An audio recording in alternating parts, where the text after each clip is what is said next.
Just on all of these fast-moving developments. Senator, good to have you.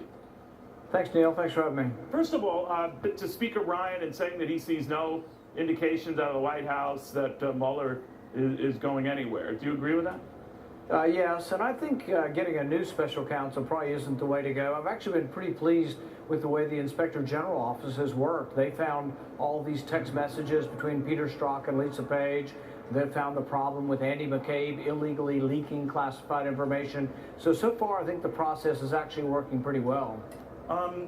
This process, though, the more it goes on in the back and forth by the president mentioning Mueller's name, do you think that was a mistake? Well, I'm very concerned about politicization of the Russian investigation as well as politicization of the intelligence communities in general. I mean, from the investigation of Clinton to the investigation of Trump. I mean, really, the FBI used to be seen as sort of impartial policemen in a way, and now they've become so politicized. I think that people are doubting the Mueller investigation, they're doubting the Russian investigation, because the people involved with it were so virulently anti-Trump. How they could keep Peter Strzok on in the FBI when he was the one questioning Hillary Clinton, and it turns out that he's this huge partisan and hater of President Trump.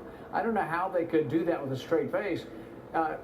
Finally Mueller gets rid of Peter Strzok on the commission, but at the same time there are rumors that Mueller's team is full of partisan Democrats. What do you think would happen if the president did fire Mueller, or through his surrogates did? I think I don't know, and I don't think it's going to happen, but I do think that the real problem here is that the whole investigation has gone far afield from having anything to do with Russia. I mean, they're getting Paul Manafort on some tax charges.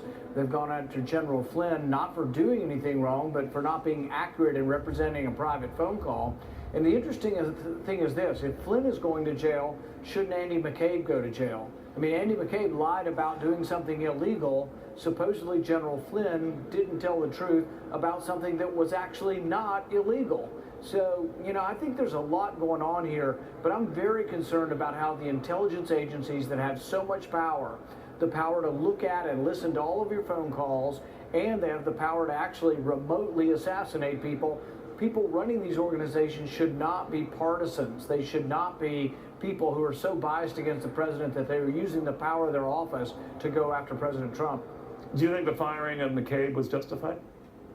Yeah, if he leaked classified information and then lied about it, absolutely. That's what we're being told happened. So if he's denied his pension, a day short, do you think that's justified?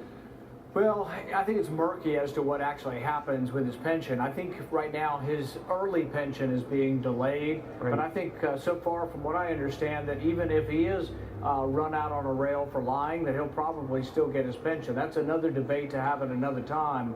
But I think that it is important that people can gain some confidence back in the FBI, that it's not just a bunch of people running around all day plotting to try to bring down a sitting president.